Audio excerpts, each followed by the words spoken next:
זו הפרשת תולדות ליום שלישי. ועשו אבימלך את כל העם לאמור לא גר באיש הזה ובאיש לא מות שומת תחזה כמעט אויר ליהוד קודשה וליכו להשעיה בגין ההוא תיבוד דעבד עם אבן קמא והיה בגין דל אשר איתו בהו ישראל עד לבתר דרין בטרן היות עבד אבימלך דעבד תבוא עם יצחק ואמר עלת הנה ארצי לפניך בתו בעיניך שב.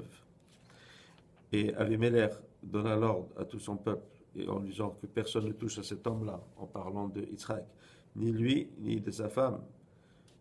Celui qui les touchera, il mourra. Il dit, regarde combien est-ce que Hachem fait de la bonté avec les Réchaïm.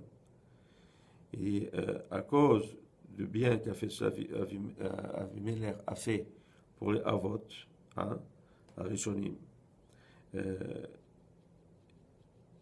et à cause de ça, les Bnei Israël n'ont pas eu de pouvoir sur les Pélistines jusqu'aux dernières générations, aux générations plus avancées qui est dans le temps de David Ameller.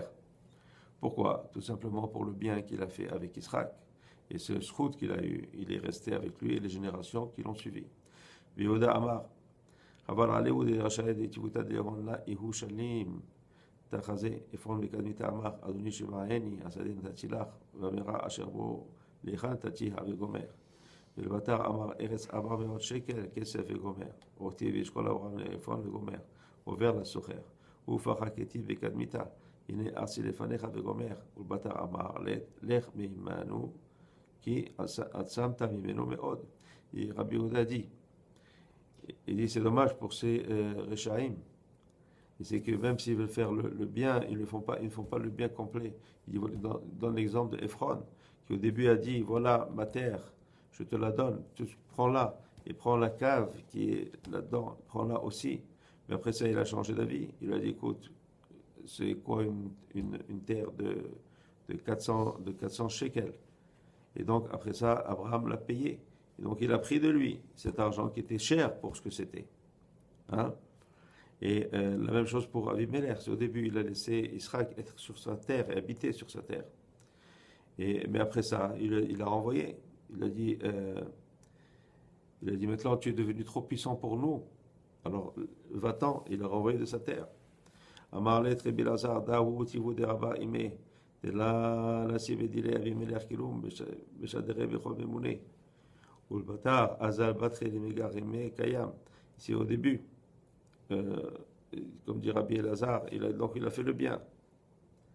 Mais ce qu'il a aussi fait de correct, c'est quand il a renvoyé Yitzhak, il n'a rien pris de lui. C'est-à-dire, il a dit, va avec tout ce que tu as.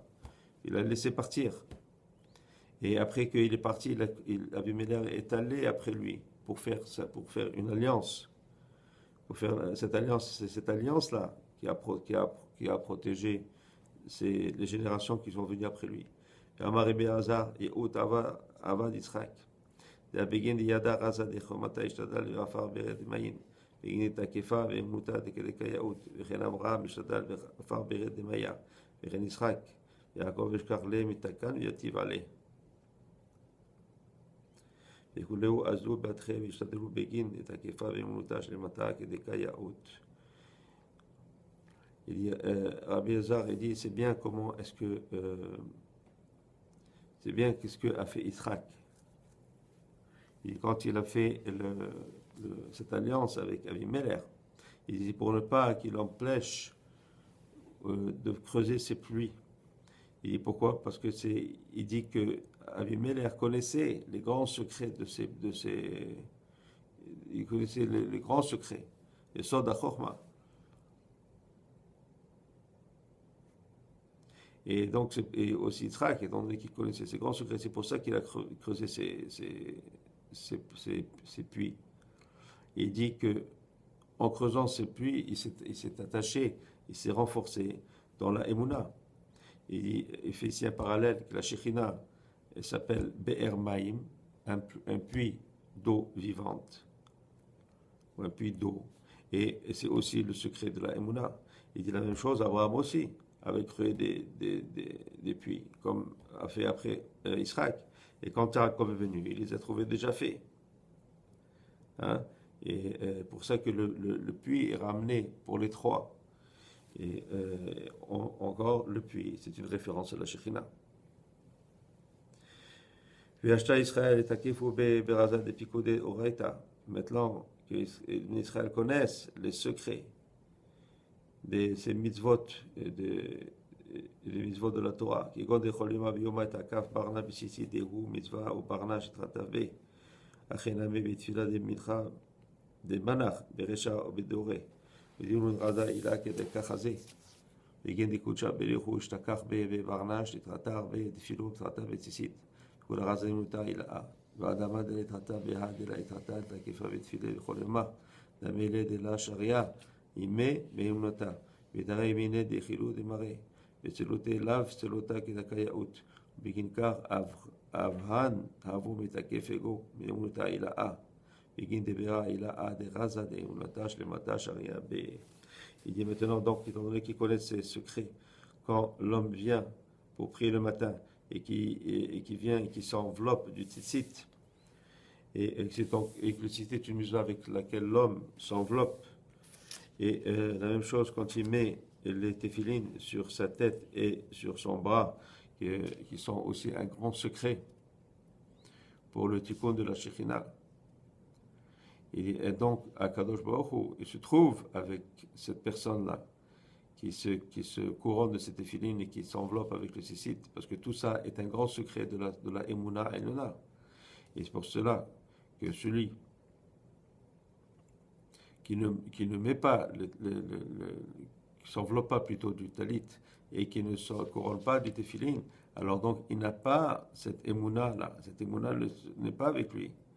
Et il manque ce qu'on appelle cette ira, cette crainte de Dieu.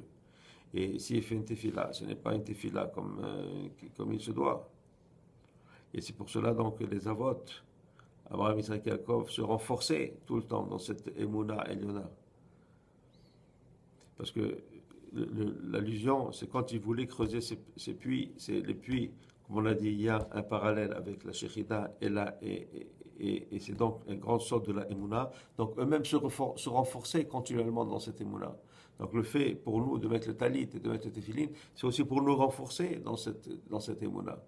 Et donc, comme eux le faisaient, nous aussi on doit le faire. Eux le faisaient en creusant des puits, nous on le fait en faisant des mitzvot de la Torah. On se renforce comme ça dans cette Emunah. Et ce qui fait que ce lien avec ce qu'on appelle la Emunah Elona se fait et nous protège. Shalom. Amen.